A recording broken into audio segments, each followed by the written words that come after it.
সামিরা আজম দোলাকে কুমিল্লা ৯ আসনে মনোনয়ন না দেওয়ায় বিক্ষুব্ধ হাজার হাজার নেতাকর্মী ও সমর্থকরা সড়ক অবরোধ করেছেন। ৪ নভেম্বর মঙ্গলবার বিকেলে তারা কুমিল্লা নোয়াখালী আঞ্চলিক মহাসড়কের মনোহরগঞ্জের খিলা এলাকায় সড়ক অবরোধ করে বিক্ষোভ করেন। এ সময় বেশ কিছু নেতাকর্মী ও সমর্থক রাস্তায় শুয়ে পড়েন। নেতাকর্মীরা সামিরা আজিম দোলাকে কুমিল্লা ৯ আসনের সর্বাধিক জনপ্রিয় প্রার্থী হিসেবে ঘোষণা দিয়ে মনোনয়ন পরিবর্তন করে তাকে মনোনয়ন দেওয়ার দাবি জানান।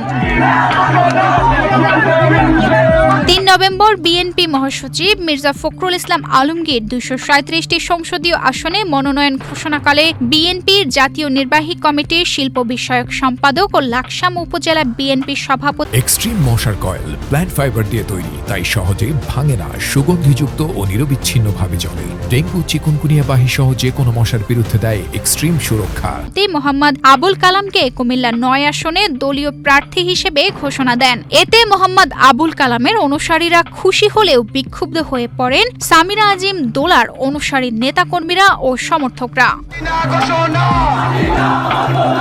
বিক্ষোভকারীদের অভিযোগ, কুমিল্লা ৯ আসনে সাবেক সংসদ সদস্য ও বিএনপির জাতীয় নির্বাহী কমিটির কুমিল্লা বিভাগীয় সাবেক সাংগঠনিক সম্পাদক কর্নেল এম আনোয়ারুল আজিম ২৫ বছর যাবৎ এ আসনে বিএনপি ও অঙ্গ সংগঠনকে নেতৃত্ব দিয়ে আগলে রেখেছিলেন।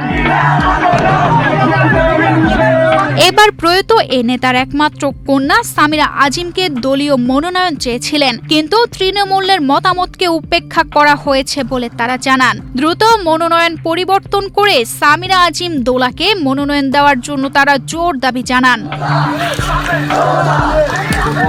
তানজিদা রহমান, ইনায়া, বাংলাদেশ প্রতিদিন।